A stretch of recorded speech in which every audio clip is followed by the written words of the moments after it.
All right, so we're going to move on now. Hopefully you did well on your last test and you're ready to move on into our next unit, which is about atomic theory and nuclear chemistry. So now we're going to really start to get into some chemistry and some understanding of how the atom works, the parts of the atom, and nuclear power and things like that. So we have to get started by talking about where did this idea of the atom even come from. And it all started way back when in 400 BC with a guy by the name of Democritus. And there's a whole range of scientists that you're going to have to know about in this unit. So this is the first one. Democritus was his name. And I don't want you to get confused. He created the word atom, or the idea of atoms being in a very small particle. And it came from the Greek a, which means not, and tomos, which means cutting. So basically he was saying there's all this matter, everything that is matter is composed of particles that could not be broken down any smaller. Of course, we know today that that's not true, that there are particles that are smaller than atoms themselves, but at this time in history, that was all that they knew about, or that's all that they thought about. So this Democritus was sort of admonished and not looked upon real favorably. So a bunch of years went by, and it wasn't until 2,000 years later when John Dalton in 1808 came up with the original atomic theory. Okay, so Democritus came up with the idea of the atom and created the word atom. He did not create the atom, so please don't ever say Democritus created the atom, because we know that that's not true. He just came up with the idea. So John Dalton, who was an English schoolmaster, so he must have been awesome because he was English.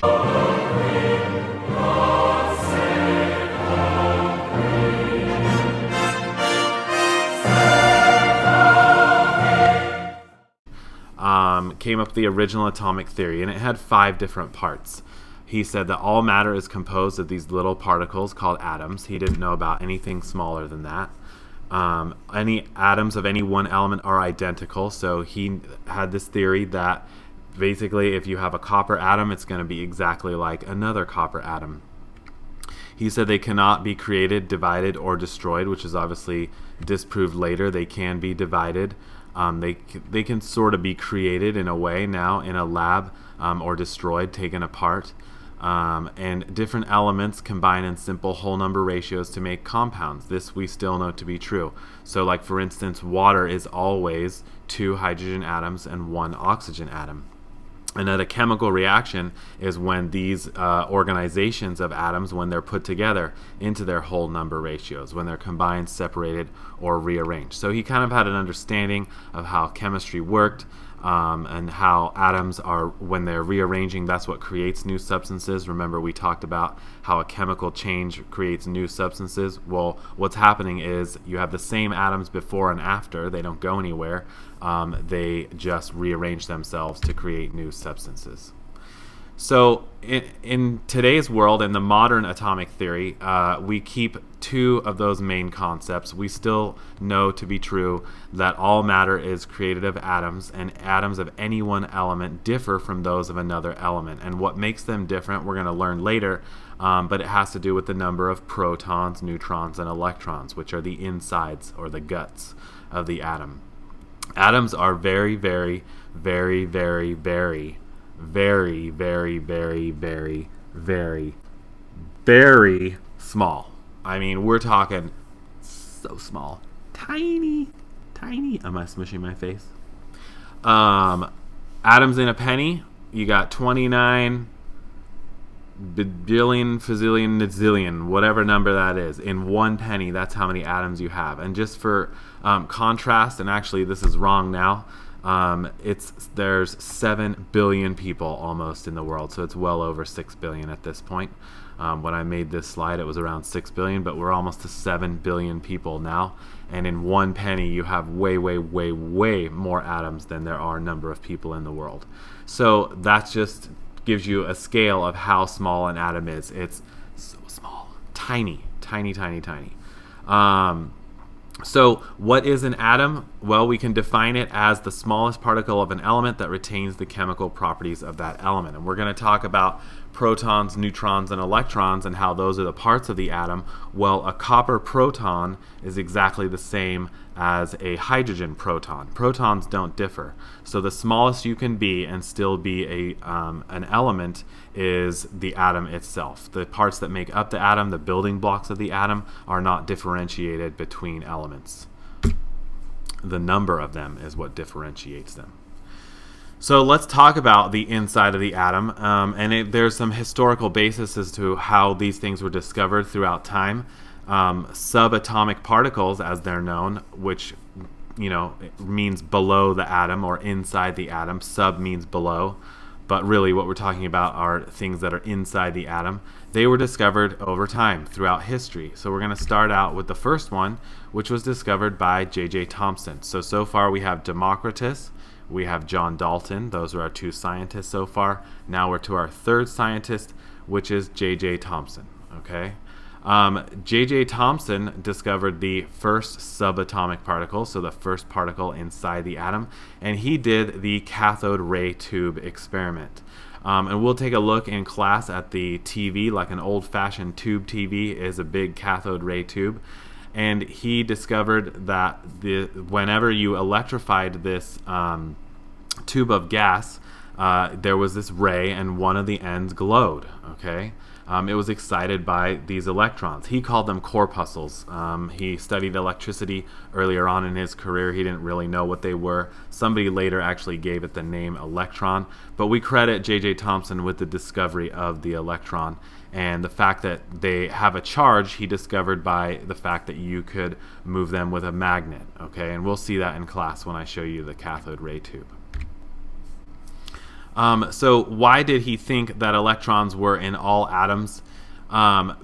Basically, in his experiment, regardless of the gas in the tube, so he changed it throughout his experiment. He put different gases in the tube to see if the behavior would be different, but the behavior was always the same. Okay, the negative end always repelled the ray, the positive always attracted to the ray, and as we know, opposites attract, so that's what told him they were negatively charged. Later on, someone did some more studies of that, though. He didn't quite know that at that point. And so his conclusion was that this ray, this beam of particles, which he called corpuscles, were high-speed negatively charged particles that were actually smaller than the atom. Okay, so he said, Dalton, you're wrong. There are things that are smaller than the atom. That's not the smallest object. That's not the smallest particle of matter.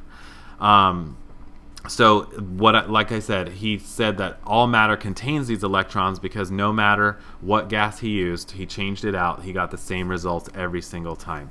So his thought was, well, if no matter what I do, I get the same results, electrons must be in every different kind of atom. So atoms can't be the smallest particle.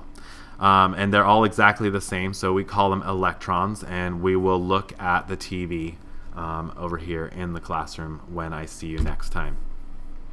So here's a little break for you. That was a lot of stuff. Take a little break and enjoy this cartoon.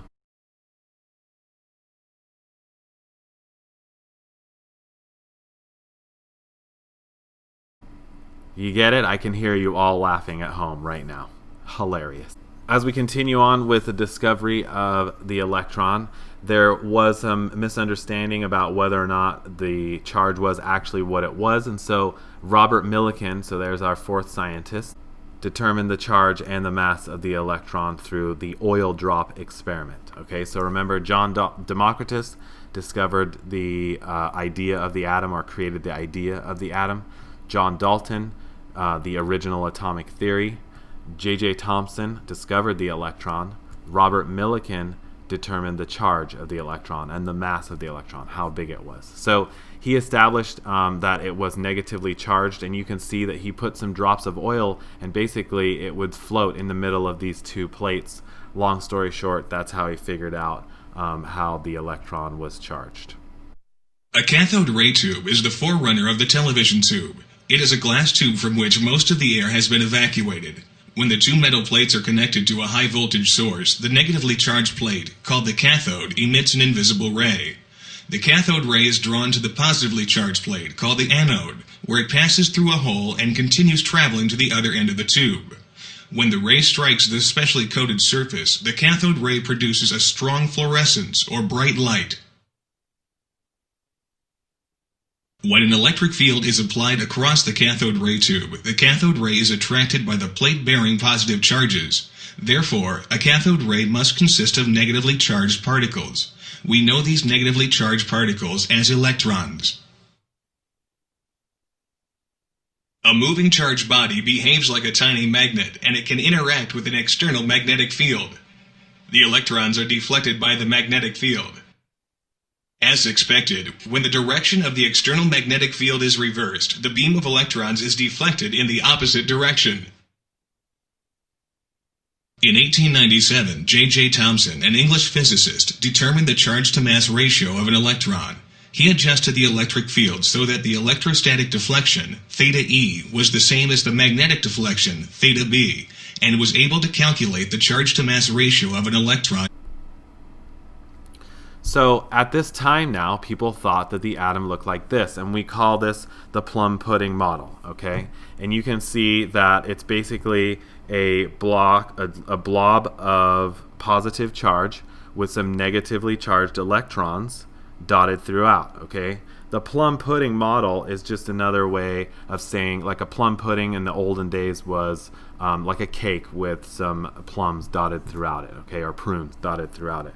So I like to call it the chocolate chip cookie model, just because that's a more modern take on the whole idea. So it is like a chocolate chip cookie. You have your dough, which is positively charged, and then your negatively charged chocolate chips or electrons dotted throughout, okay?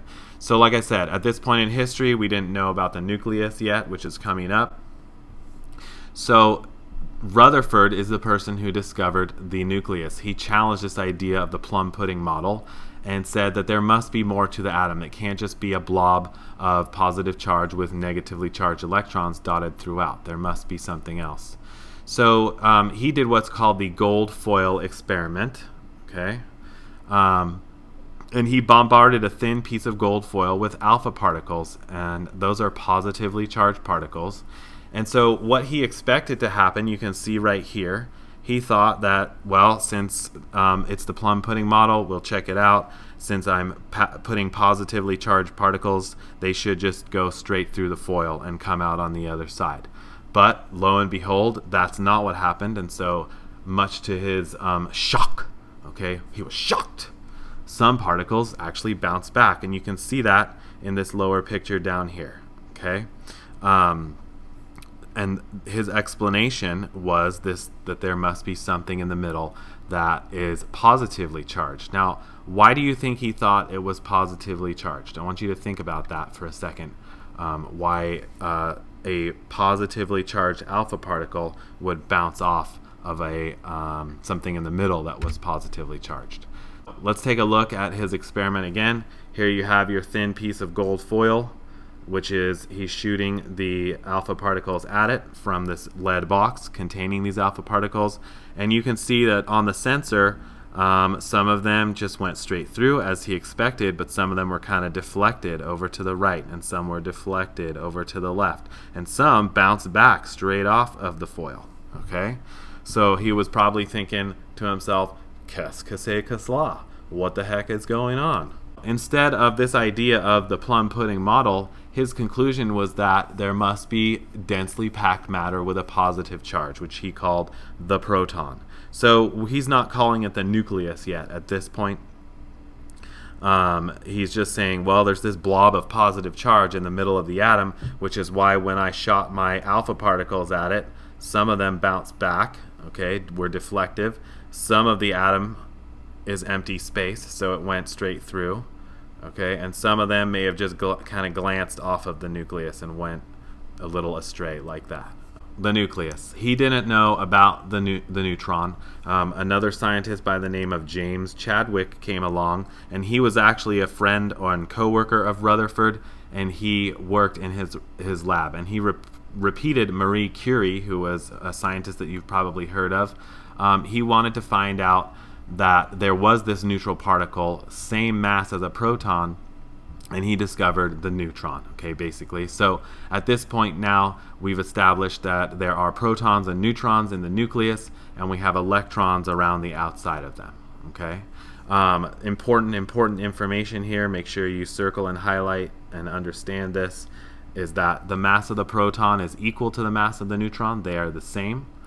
An electron is 1/1840th the size of a proton, which means it's also 1/1840th the mass of a neutron as well. Remember that protons have a positive charge.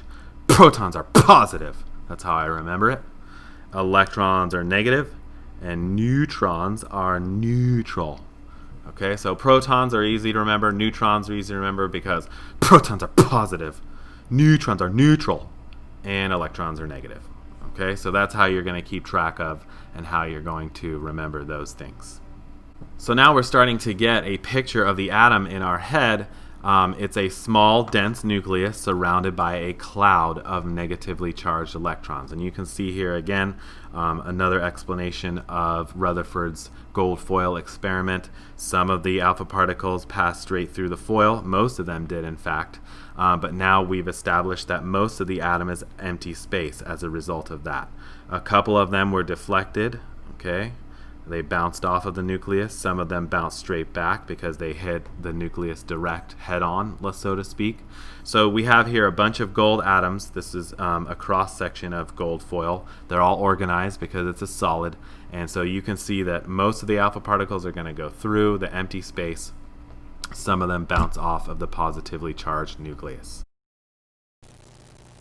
The nucleus of an atom was first discovered when a beam of positively charged particles emitted from a radioactive source was aimed at a fluorescent screen. The particles caused the fluorescent screen to glow. When a very thin sheet of gold foil was placed in the pathway of the particle beam, a few particles were deflected to the side. Occasionally, particles were deflected straight back. But nearly all particles passed right through the gold foil, as if it were not there. The scientists concluded that atoms must be mostly empty space, and that because some particles are deflected, there must be a small positively charged central mass, which they called the nucleus.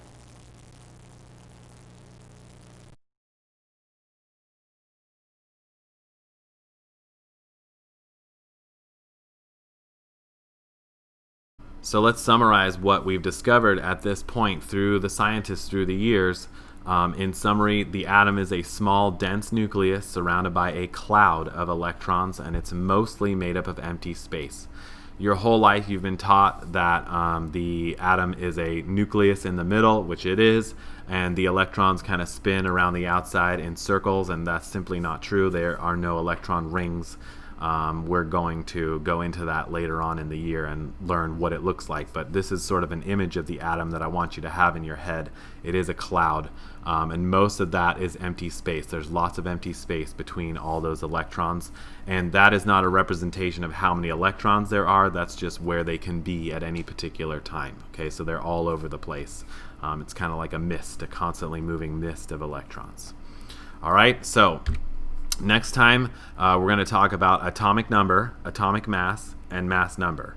And I know you're thinking, wait, did you just say the same thing 3 different ways? Because they all sound the same to me. And it's not true. They are all different, but they sound very closely related. So it's going to take a little practice and some thinking. So we're going to make sure that we stay on top of our studying and our practicing. All right?